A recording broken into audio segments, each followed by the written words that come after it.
Good evening, ladies and gentlemen, and welcome to the Simrosa Art Gallery for what is going to be a really entertaining, illuminating, educative evening. On behalf of the CSMVS, the trustees, and the chairman, the Director General, Mr. Sabyasachi Mukherjee, on behalf of the Museum Society of Mumbai, on behalf of Simrosa, and with the great support of the Godrej Archives, thank you very, very much for joining us here this evening. It gives me great pleasure to welcome you to the epic and the elusive. And we have with us here today two stalwarts, Mr. Naveen Kishore, the head of Seagull Publications in Calcutta. He's been around for many, many years, and so has Seagull as a great publishing house, a homegrown publishing house, publishing a variety of labels, titles on poetry, painting, philosophy, and many little-known facets of our daily lives. Today, he's here in Mumbai with us with a wonderful black and white exhibition. It focuses on one aspect of what Naveen does, and that is theatre in Manipur of the late 1980s and early 1990s. I'm not going to be speaking about that.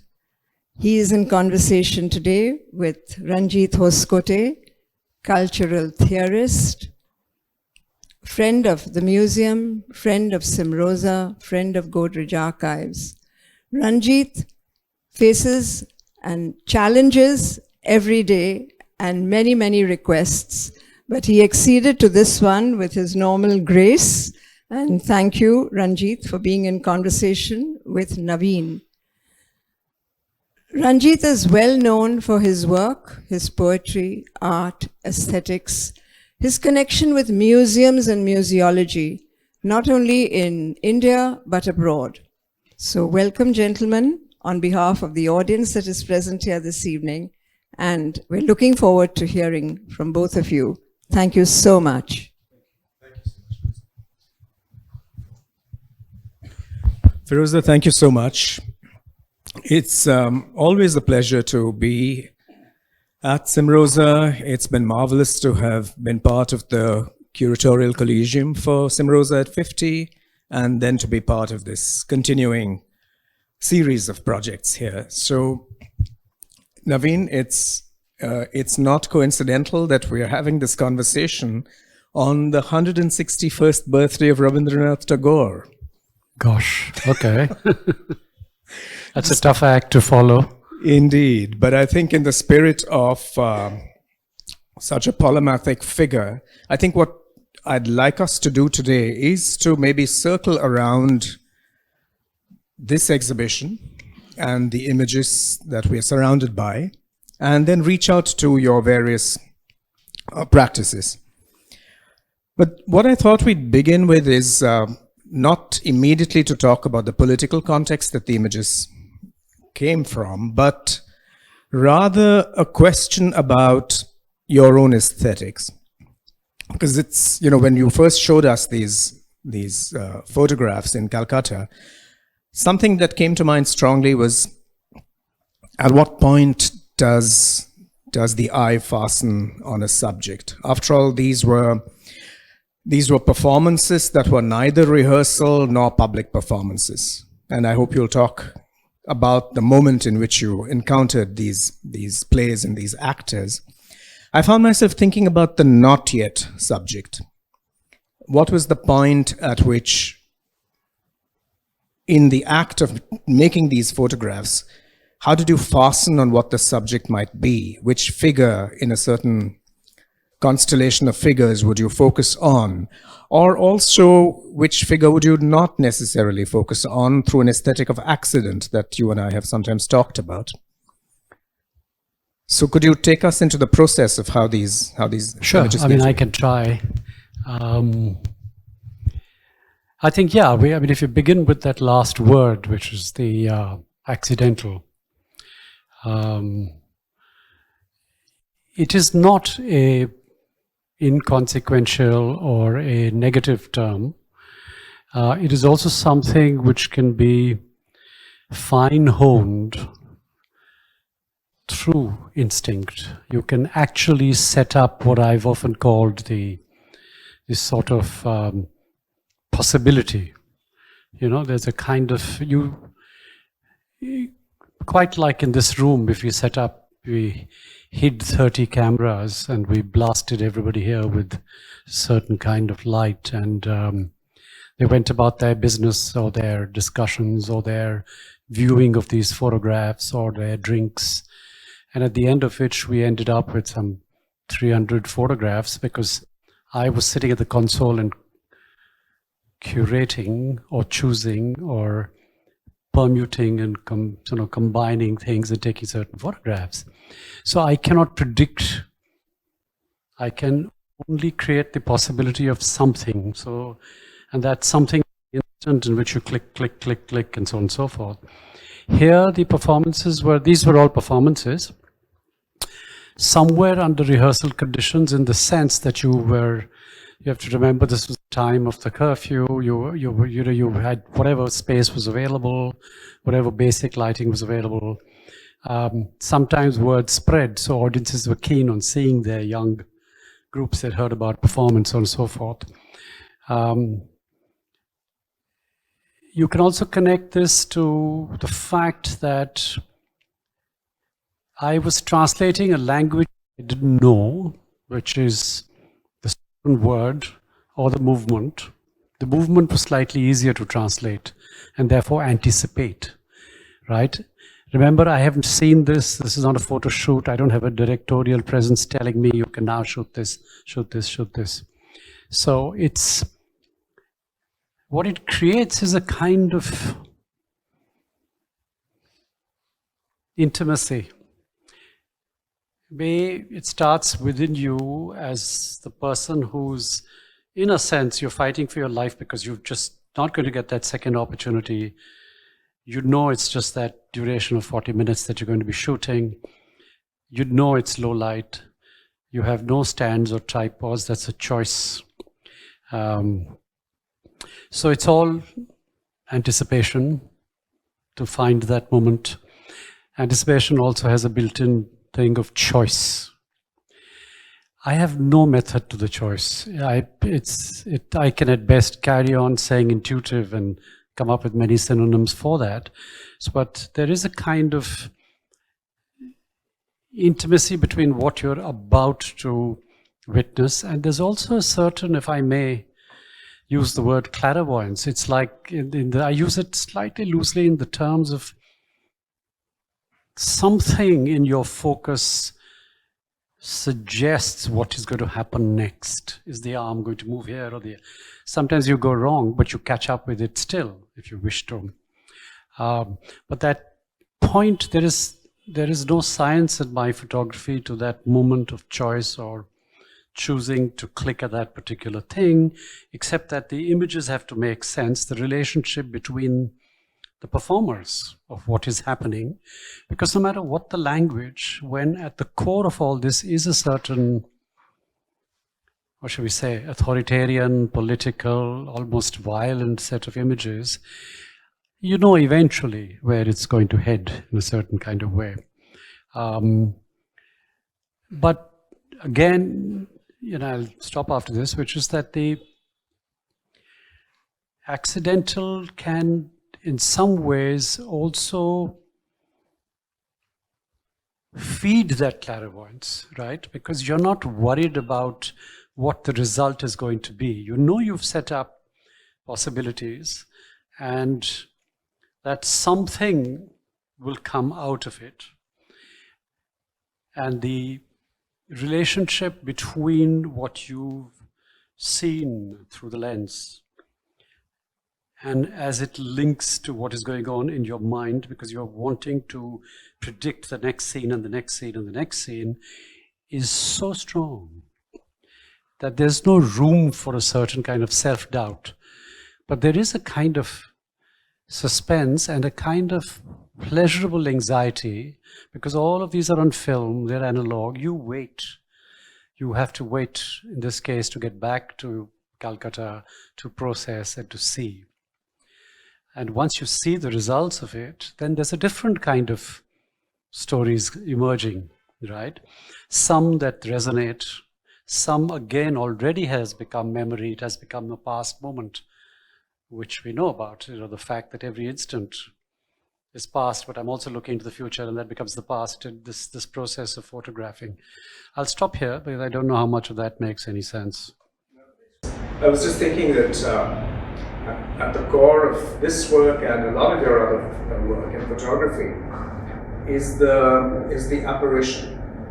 And that's a strange word, because it suggests that it is something that is about to appear. But at the same time, it's something that is elusive, that's about to vanish. And I find that this is what seizes my eye in most of these photographs. The figure that's about to vanish, the figure that's practically vanished and has just left a trace, and you intuit it from that. So that's something that, if you would address. Well, that's interesting, because it makes me immediately it tempts me to suggest the vanishing moment versus the decisive moment as we know it, kind of, right? And it also links up with this play of memory of how every instant is in the past, and in some strange ways is the past and the future. There is actually the present has no room for survival at that particular thing, that your place and situation and circumstance and something is. And the other thing is that when I'm watching performance, strangely enough, it isn't so much as a unfolding, but to sort of, I've been thinking about this in context of the poems and Knotted Grief and all that. It's actually a weaving together of images and one knotting into sort of, it's a half-formed thought. But I think it's true of all these images, because if you look at them, even this selection has lots of sequential things, right? They're not shot on some kind of motor drive in those days. They are not actually, you're not like capturing frames.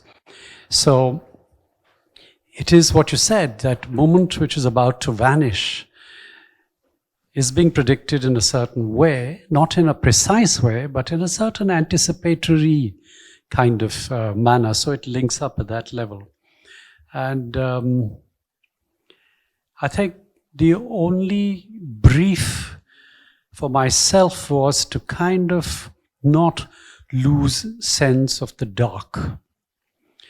Because I was clear that I'm in a dark time. My project is to document a state where even 35 years ago you were still the alien or the usurper, or in India, and so on and so forth. So therefore you didn't want to lose sense of the dark, and also because my photographic and theatre practice tends to use light in a way that, if these were street shots, I would be shooting as, just before this we were discussing it with Pushan, which is this whole, it's the light. And I won't go down the philosophical or poetic route about that, but basically what it means is that you jettison, or rather you leave behind of even theatre. There are no rules at that moment, and that brings me back. There's just you and what you will retrospectively come to call your practice and the performance, right? There's just nothing else. And the sort of effect of what you're seeing in a physically manifest way of some human becoming a vanishing piece of smoke or whatever is actually the accident, right? I cannot control that. It's probably the sort of, I don't know, I see it like a blessing for thinking slightly quirkily and not necessarily following the rules. So I'd like to believe that it's an accidental virtue that visits one. One of your entry points into theater was lighting. But that's a very different kind of programmatic logic. When you're working in theater as a lighting specialist, there's a very precise sequence that you use. Here it's the quirkiness, the unpredictability of light. So was there a certain unlearning that was involved? Or what has your relationship to light been like? No, I mean, I don't see I know what you're saying. A certain kind of theatre practice when I began. And you have to remember this was in the sort of 70s when, and Bombay certainly has a history of a certain kind of theatre, English language theatre, where these were amateurs, but the standards they set were very professional. You know, whether it was Alec or Al-Ghazi, you know, I mean, there's many. So when I started to do theatre and decided that, you know, I would assist backstage, in the next, because I was working with a theatre group which believed in a certain democratic practice, you were shunted in your next play to design the setting, design the lighting.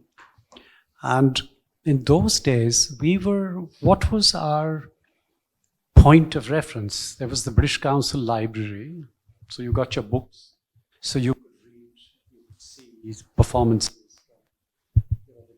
theatres of the Great Britain and contemporary dance, because you were not at a stage either in your life as almost students, this as you've just finished college and all that, to have actually seen it all, right? There were no drama schools. There was just that one NSD, which is still the same thing in a sense. There's this one recognized entity. So it wasn't seen as a career option as it was for your peers outside where you invested, you know, and then later you did your courses and you got your jobs and so forth. So my theatre practice, my lighting design would always have to be, that was a given. It was on the job. That's what you learned. You didn't miss anything else because there was no other point of reference. So after my first performance, which was lit I couldn't achieve the darkness. It was just Rosencrantz and Guildenstern dead. I killed the performance. I killed it in other ways, but this was particularly sad. And I went on to do Ibsen's Ghost next, and by then, something in my intuition told me, throw the rules, no 45-degree angles, no brilliantly lit pictures. There's no such, let's have flawed lighting, because in real life, at this moment, you and I are sitting in flawed light, as is the audience. You know, there's no such thing as, so these thoughts were, so I just literally lit Ibsen's Ghosts, and I was exhilarated with my effort because I managed to achieve a kind of intimacy between the performer and the image and the intensity of the light. And the reason, coming back to what you were saying, I think that these are two similar practices is because in those days, the technology didn't make it possible for you to do this remotely. There were no computers, there were no digitalized cues where you move banks of light, so on and so forth. So you sat at the control, right? Now, the flip side of that is that you do not want to create a situation where you're directly in a collaborative enterprise where the intuition, the intensity, the performers, the audience warmth and affection towards the performers, all of that makes you very imperceptibly change, create a very fluid salad bar of light cues. It's not light off, light on, cue, blackout, no. Light changes over time. And it's up to the audience at some point to figure out if something that was not lit, a little curtain on the left where the performance is extreme right, you know, so a lot of that happened because you were in tune. So again, that moment of intimacy where you were not throwing the actors off gear.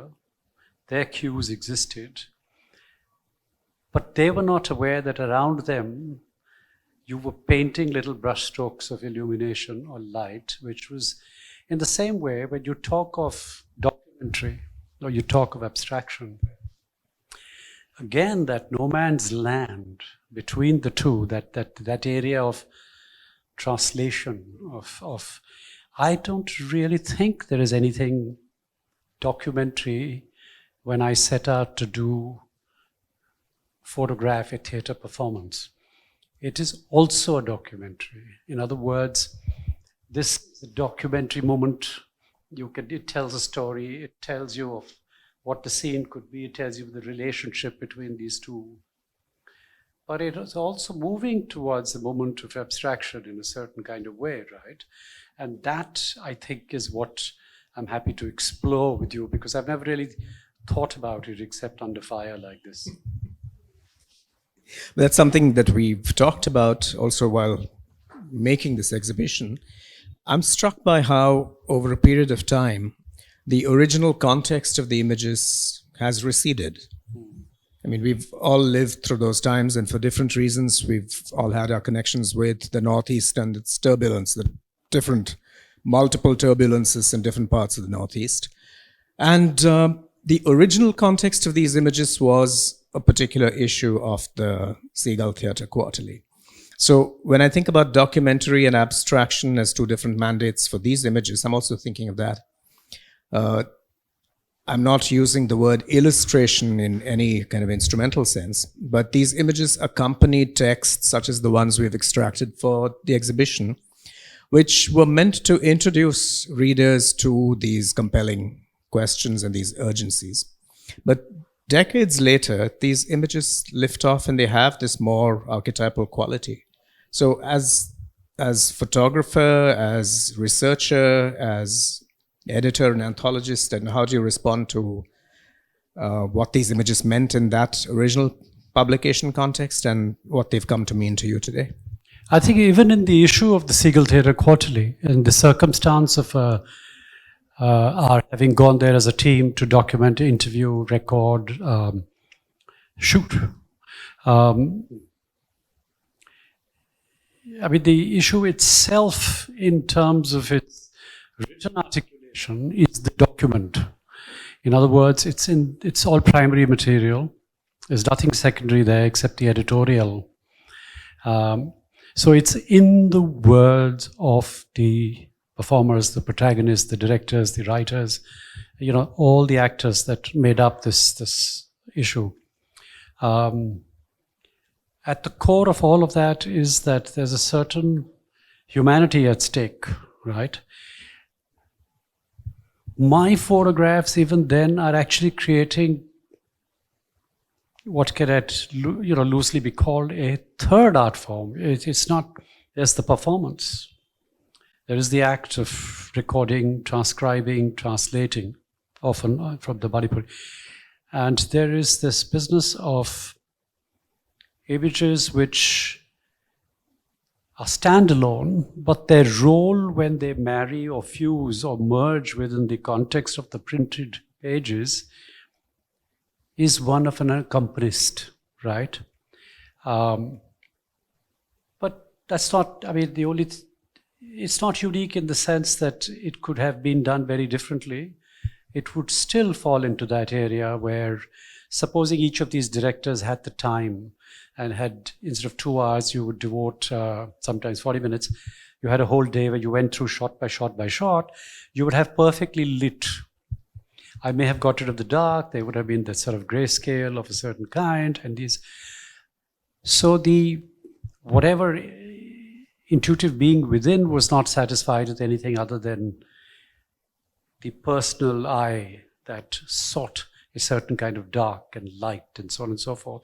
At that point, if you asked me, I would not have been able to articulate it. So it was always retrospectively when I was looking at the pictures. It was a different articulation then, where nobody around me thought it was anything other than documenting Manipuri theatre. The photographs when we shared them, we went back and we shared them with the performers. They were terribly excited because they've never seen themselves like this. That's the other thing, you see. It's and here that intimacy theory does take a little bit of a bashing because It's also a question of representation. it's also a question of good old-fashioned voyeurism of a certain kind, where it is the manipulative eye of a certain kind, for good or bad or indifferent. I don't, where you're. But the thing is, it's never thought through at that moment.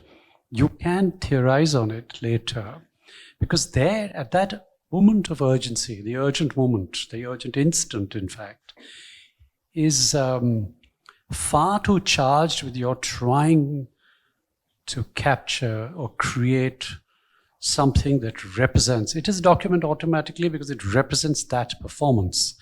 It is not a document because it represents my way of interpreting immediately, instant after instant, picture after picture, that performance. I don't know if that... But which is what leads me to a question that came up in relation to one of your earlier responses when you talked about what was available to you, say at the library, for instance. What was the sort of provisional genealogy that you worked with? Who were your points of reference or inspiration in photography? In photography or theatre lighting? Let's say photography. Well, both. I mean, let's talk about both of these fields. Gosh, this is... No, I mean, I think it was less of the... Obviously, one saw and had access to all the European greats of a certain kind, right? But, and some of the Americans. I've always found the Americans were more day-lit somehow. Don't ask me why, whether it was Ansel Adams or whatever. But anyway, for me, the first influence, which actually influenced the photography, was always the theatre lighting designers. There was one particular one, which was Richard Pilbrough, was like a kind of Bible. And there's a woman that I forget. It's a kind of, I think it was Joan McIntosh. And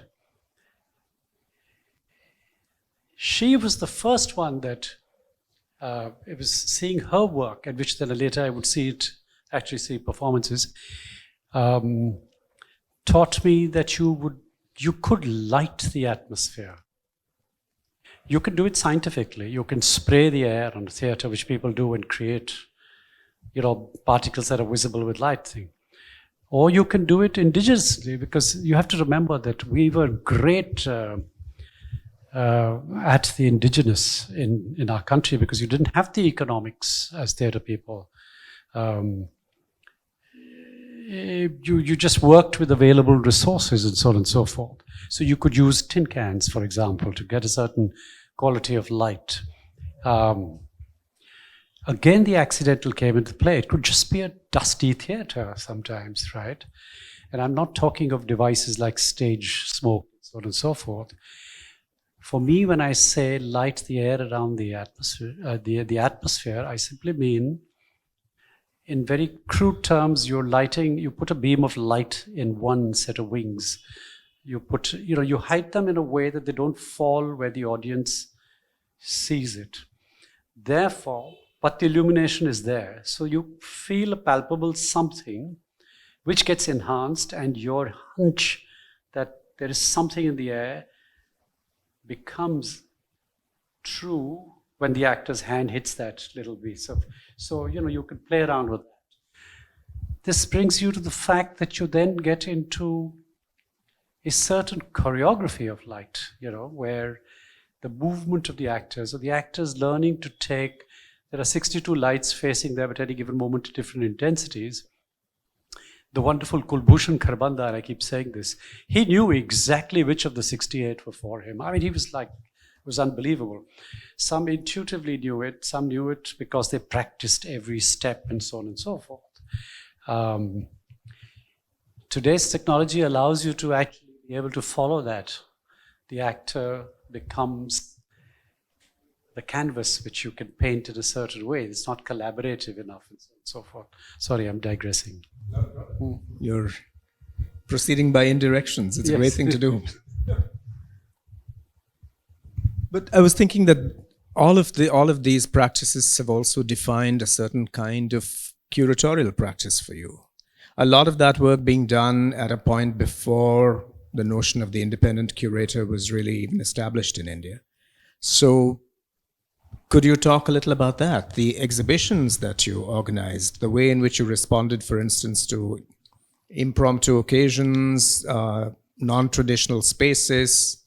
Yeah, I think the spaces was the first thing because, you know, I did grow up at a time when, I mean, the concept or the dream of having a gallery space was as remote as owning your own telephone, because in those days you had to spend 5 years on a waiting list to just get something, right?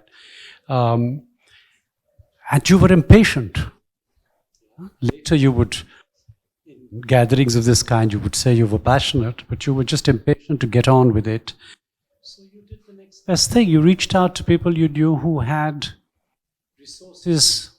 You know, they could have warehouses, or they had old houses they were waiting for corporations to give permission to break down, and they would let you use it, because once they got the permission, they would just break it all down. So spaces you found, spaces you turned into, and later you would learn that there was, the rest of the world was full of this as a deliberate intent.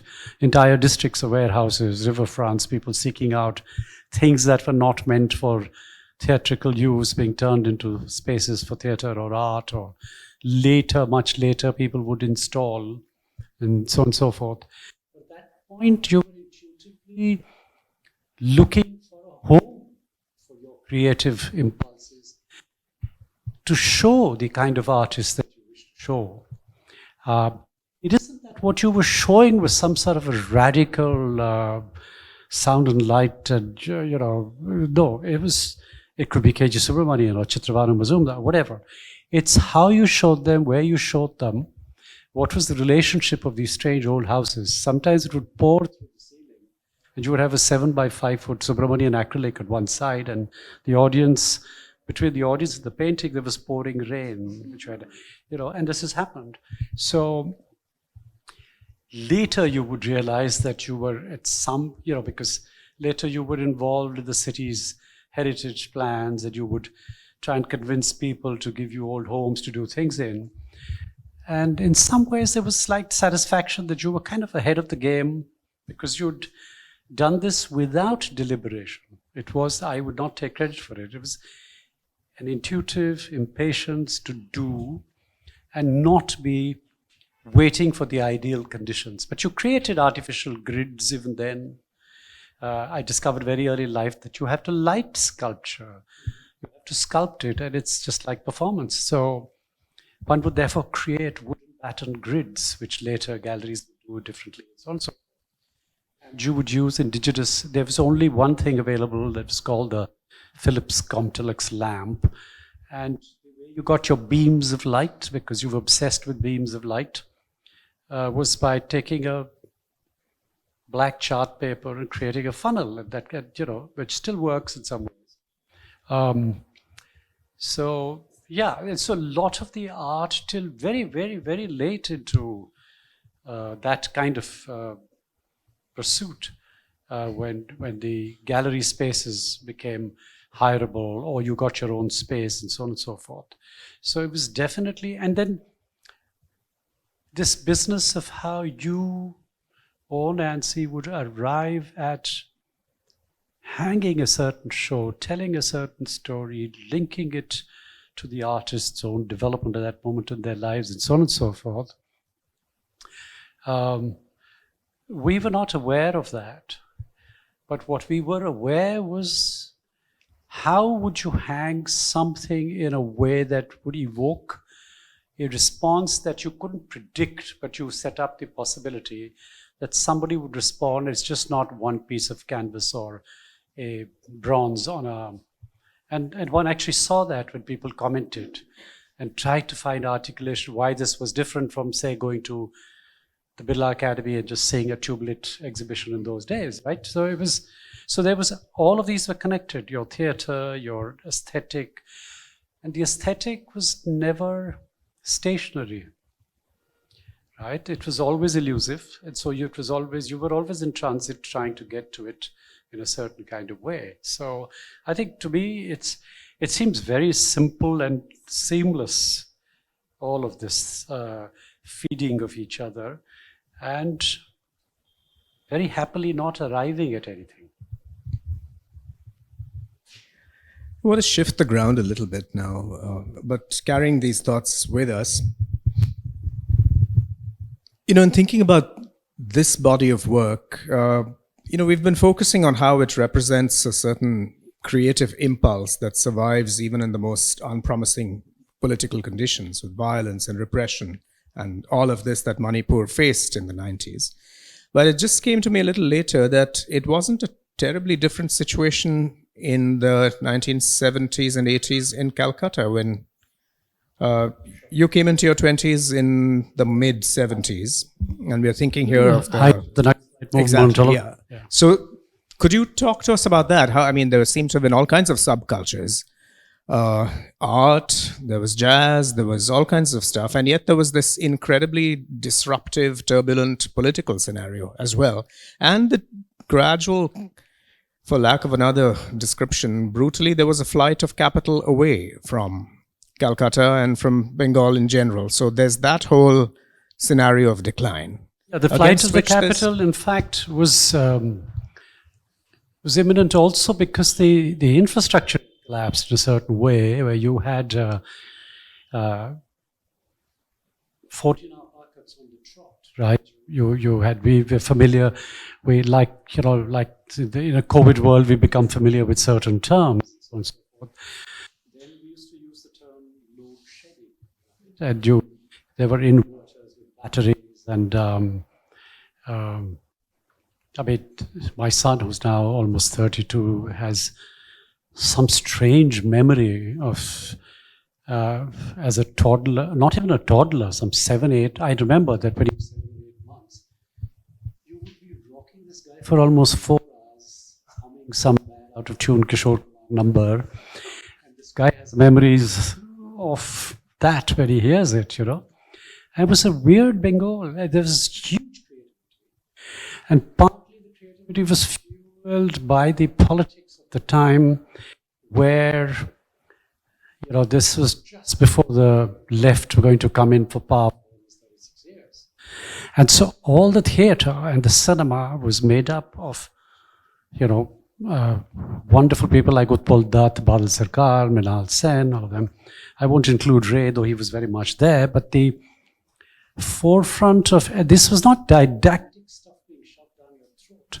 This was art being created. It was all wonderful performance or cinema or music, but it was all almost as if for a cause, and the cause was to get the ruling party, the then Congress party, out of, so there was a kind of political thing.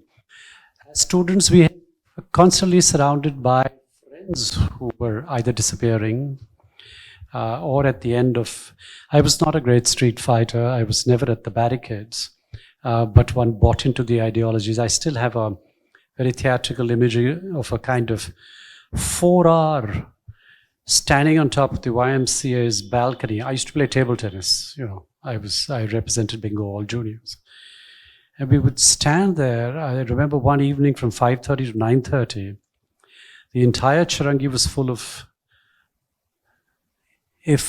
flame march of the CPML, and it just didn't end for 4 hours. It was like unbelievable, right?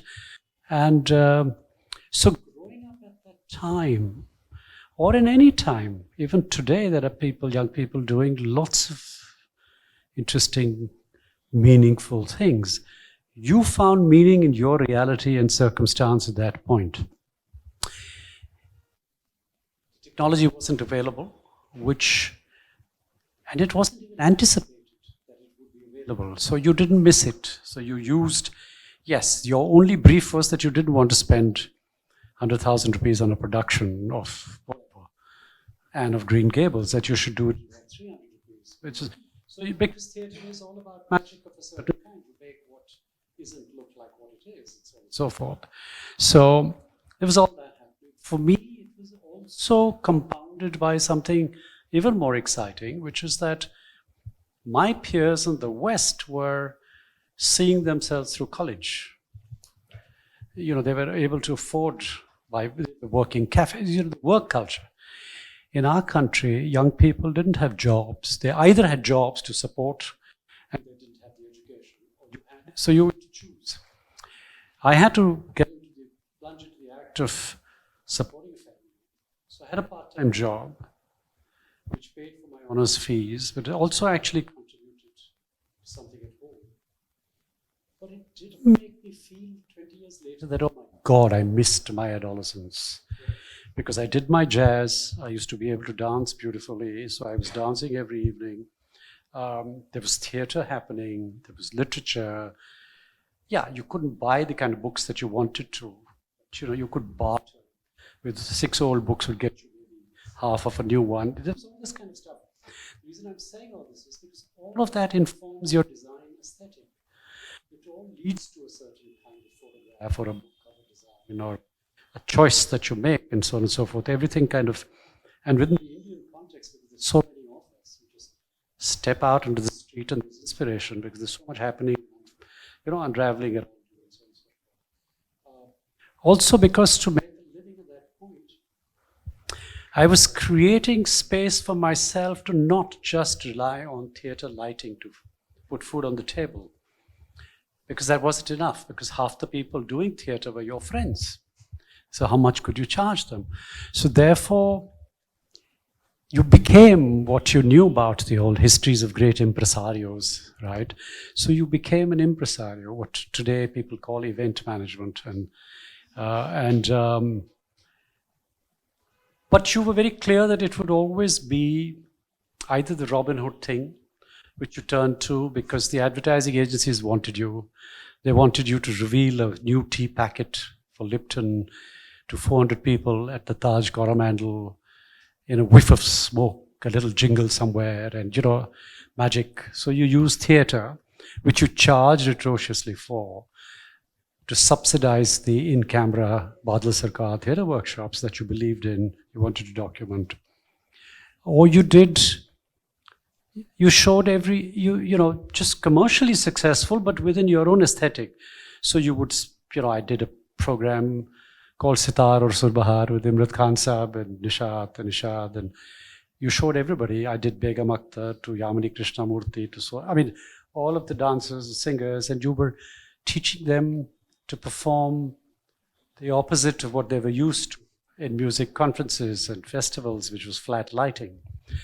And within that, you found moments of solitude where you could, after you'd set it and cued it, and they were going through the motions with your lighting crew, you would have access to all these strange nooks and crannies of a theatre, which a normal photographer doesn't. So you photographed. There again, you learned to discover light all over again because you saw your own pre-placed lighting positions from angles where you wouldn't, as an audience, see them. So all of this. And at what point did Seagull emerge? I kind of fastened on that phrase in what you were just saying about how we couldn't always buy books. And I suddenly thought to myself, which is presumably why you began to publish them yourself. So what was the journey to Seagull? Well, the publishing thing, it grew really out of the theatre. Very simply, it grew out of the desire to document a certain kind of theatre activity that was happening, and which, that's the other thing, that, people, this whole business of loving something, somebody, all those wonderful affections, losing them, sense of loss, despair, loneliness, all that stuff. The irony is that both the loss and the love inform each other in very beautiful ways, right? And you need a little of the pain. And so when the one great loss was the theatre when the books happened, because you had this one tangible thing in your hand, the book, and you saw yourself, posterity. You had visions of grandeur to outlive all humanity because you've just published a book. Or you had the opening night and the sort of desolation of an empty theatre after it had been sold out and they'd gone home, and you just, So cast parties became slobbering, drunken things because you missed the fact that it was done and gone, vanishing act, as you said, So these were things that you kind of balanced and so on and so forth. You didn't know documentation, as later funding agencies would come to use the term and give you money to document, to archive, to, all of that stuff. You just knew that something was going to disappear. What could you do to arrest the tide? That's it. And that was why we started Seagull Books as a theatre, cinema, fine art publishing thing. Again, your brief was that the kind of activity you would document, because even then the seeds of a wonderful arrogance and snobbery had set in already, and you were not going to do coffee table books. There was a kind of hierarchy of affection about, so you did your woodcut prints of 19th century Calcutta because nobody else would want to do it. So that is both a personal choice, which later, 40 years later, is still alive. That independence, when you talk of independent publishing, the independence comes only of the choices you make, right? Not out of some kind of it has to be my way alone. No. It's just a kind of balancing act between no compromise and no compromise. It's just that. You just have to do what you think needs doing.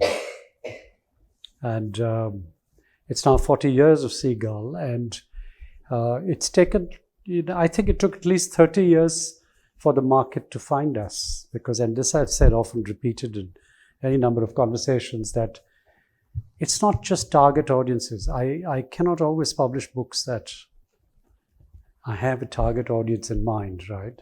You can have a loose notion at best, because eventually you're sharing your vulnerability of choice of a certain human condition put between, the pages of a book. And you can only hope, whether you're Alfred Knopf or Penguin, no target audiences. You can have celebrity publishing of a certain kind and therefore assume that you can have target sales figures and print runs. But eventually all of it goes out into this thing, and you hope that, like your instinct, there will be 600 or 6,000 people or 10,000 people who would buy into that notion. And that is the independence, that's the freedom, that's the, it's romantic as hell, and which is fine, because it's not, I've always found that people tend to sort of, he's not a businessman, he's a romantic, or actually the mathematics is always there. It's just that your math may be instant. You know what the end game is. So when you're choosing to publish a book that nobody else will, you've done your math, which means your math has to be able to withstand whatever buffets come your way. And once you know that, then you know. And then there's an old-fashioned way of publishing, is that 3 books will fund the next 20. Because you cannot make a successful sales history of every book, right? I went into a wonderful bookstore yesterday, for example, because it has a history of this one man who all of you would know, started a bookstore called Lotus House Books, and the poor chap then moved to top of a petrol pump when your C-Link came up, and then he was with Wayward and Wise, and now he started something called the White Crow, and he's owned by Reliance. Every time he wants to do an account with a publisher he wishes to showcase, which is Seagull, 6 months of legal vetting. And I'm saying, but I'm the one giving you credit. So why should, it's a strange thing. So I think you need to preserve your independence within the realities, whether they're political these days or sort of the war zone around us. I think that's what we hope for. And It's also about content. It's not just about money. You sustain content in a certain kind of way. So content, intent, all of that. So we must have done something right to get to year 40.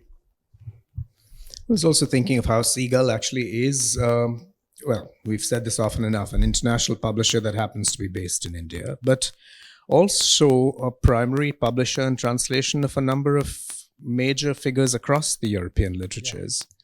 So just before I open this up to everyone here, maybe this is something we could round off our part of the conversation on. These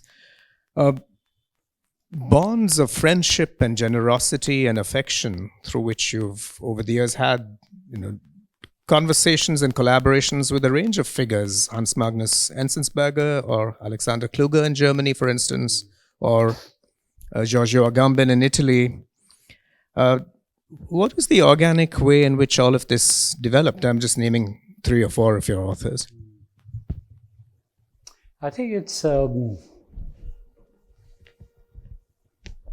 it's at the core of it is really relationships, right? And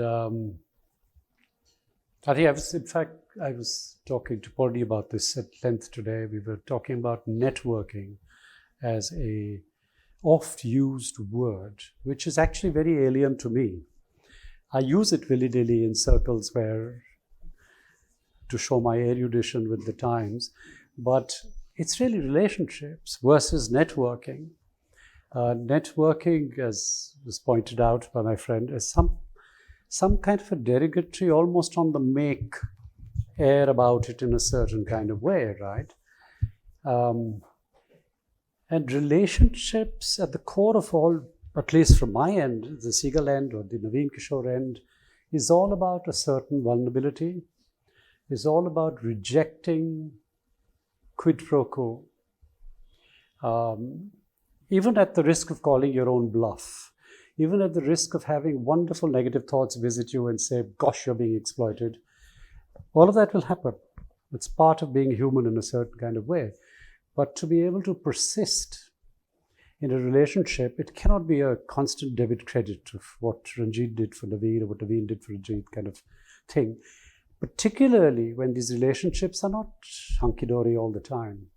So at the first supposed rumor of me having stabbed you in the back, my thing to you always is, first of all, see if I have actually stabbed you in the back. Is there blood on my hands? All of that kind of thing. So you intuitively then wipe out a whole relationship of 50 wonderful things by that one act of insensitivity or whatever. All of these author relationships also has to do with the fact that I do not publish books. I publish authors. So you stick to their highs and lows. And like the artists that one has relationships with, whether it was K.G. Subramanian or Shobha, this leads to a certain familial access where you're available, I mean, a classic example is picking up Romila and bringing her here. That's, to see the photographs. It seems very simple, but when you look at it through the eyes of the way a world willing to network in a kind of way, there's a different barter happening here.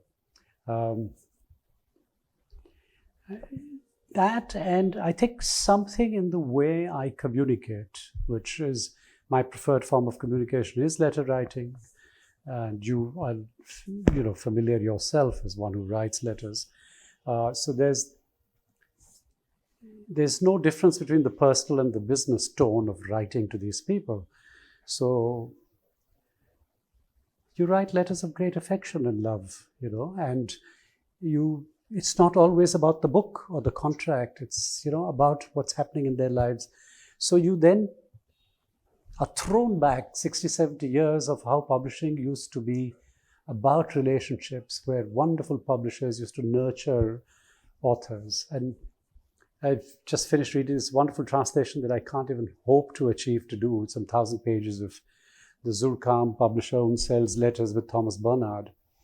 Because it shows Thomas Bernard and there's a whiny, cringy, money-grabbing author who's got, and this benign guy who knows how to wield the stick every time. I said, I don't want to do this. I mean, these are both heroes. I don't want to kind of publish this thing. But documenting, So everyone has to forge their own relationship aesthetic in a certain way. But yeah, affection is at the core of it. And giving, no holds barred. It doesn't, nothing. You didn't stop at anything. Thank you so much, Naveen, for actually what is quite a synoptic vision of this whole situation. But the time management pendulum tells me that it's time for Feroza to Vrinda, the vote of thanks. And for myself, I just really want to thank you again. Thank you, Ranjit. Thank you. Thank you.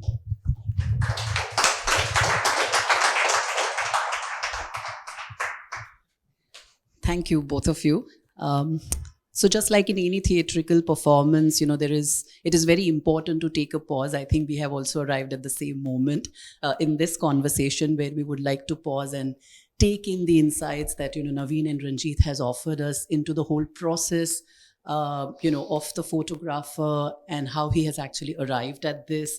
And, actually I was really intrigued when Naveen spoke about this whole accidental process, yet it is actually creating a clairvoyance and exploring the possibilities. And the intimacy and anticipation that you spoke about actually is really get transferred to the audience as well. When you're looking at the photographs, you're always thinking about the vanishing moments, that you spoke about, what has happened next. You keep thinking about when you're looking at those moments captured in the photographs. And I was really intrigued when you said that, while capturing these vanishing moments, there are also decisive moments. You spoke about, vanishing versus decisive, because I could actually relate to that as an archivist, because, this whole manipulative eye, while capturing these vanishing moments is what we experience even as an archivist every day, being the third person, looking at something and documenting. And I was really intrigued by that. And thank you for all that. And thank you, audience. And I would also like to thank you, Dr. Sabyasachi Mukherjee, Director General of CSMVS, the Museum Society of Mumbai, and of course the chairperson, Dr. Feroza Godrej, for bringing this exhibition to us.